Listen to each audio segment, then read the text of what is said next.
Since news of the ill-fated Titan submersible voyage broke, the incident, which ultimately killed all 5 people aboard, has seemingly united many who found humor in the situation, or else, unity among those who expressed disgust at jokes about such a gruesome death for those aboard, including a 19-year-old.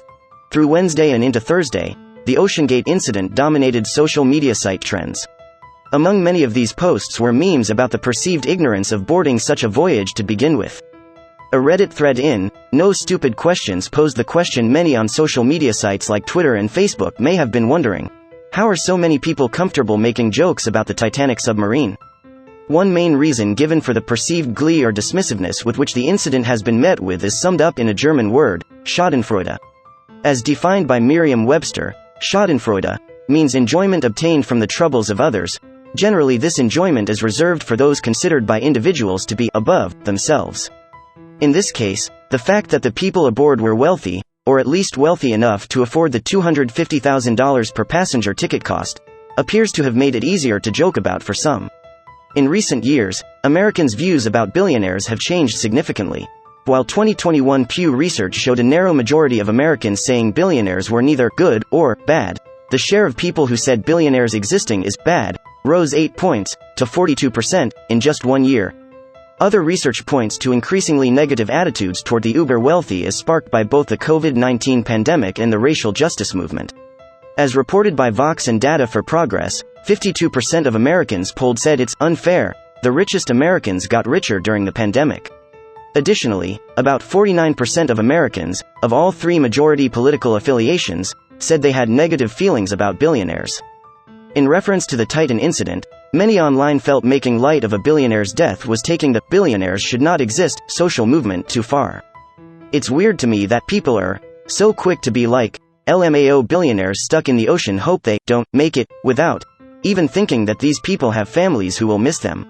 You don't need to humanize a billionaire, but some of you have zero sympathy, tweeted one user Wednesday. As of Thursday afternoon, the U.S. Coast Guard confirmed the Titan submersible had imploded near the wreckage of the Titanic, with OceanGate Expeditions releasing a statement acknowledging the deaths of the 5 killed.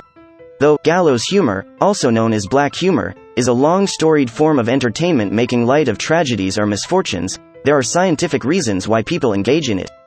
One of the reasons we laugh at tragedy is that it makes the enormity of the issue easier to deal with, psychologist Dr. Linda Papadopoulos told BBC, though she added a follow-up. But we do live in a society where tragedy has become something that we've become conditioned to laugh at. Los Angeles Times writer Jessica Gelt also opined Thursday that the remoteness and anonymity of social media makes it easier to joke about things you wouldn't normally say out loud. Imagine for a moment that there was a camera inside of the Titan and we could watch the mounting desperation in its hull. If we had to actually look at the pain in the dying men's eyes, would we still joke about it? Many online also pointed to a recent tragedy in Greece, where an estimated 209 Pakistani migrants were aboard a boat that capsized. Even though an estimated 82 people have officially been declared dead, many say lack of media coverage is a clear indicator of the types of people who get media coverage and pleas for sympathy: wealthy, white, and those who don't, poor, migrants. The Titanic submarine is a modern morality tale of what happens when you have too much money, and the grotesque inequality of sympathy, attention and aid for those without it, editor Ash Sakar tweeted Thursday. Proximity to the Titanic wreckage may additionally be a factor in reaction to the event. Even 111 years after the Titanic sank, people whose grandparents weren't even alive at that time are obsessed with the tragedy.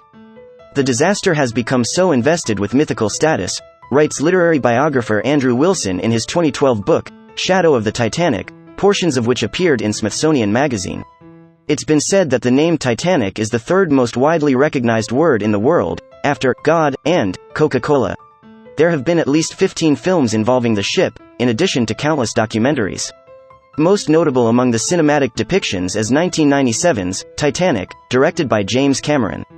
The mega blockbuster has grossed over $1.8 billion since its release, helped catapult the careers of stars Leonardo DiCaprio and Kate Winslet, and snagged the Academy Award for Best Picture. Celine Dion's smash hit, My Heart Will Go On, featured both in the film and on its soundtrack, also remains one of music's best-selling singles, serving as a musical reminder of the movie and the ship.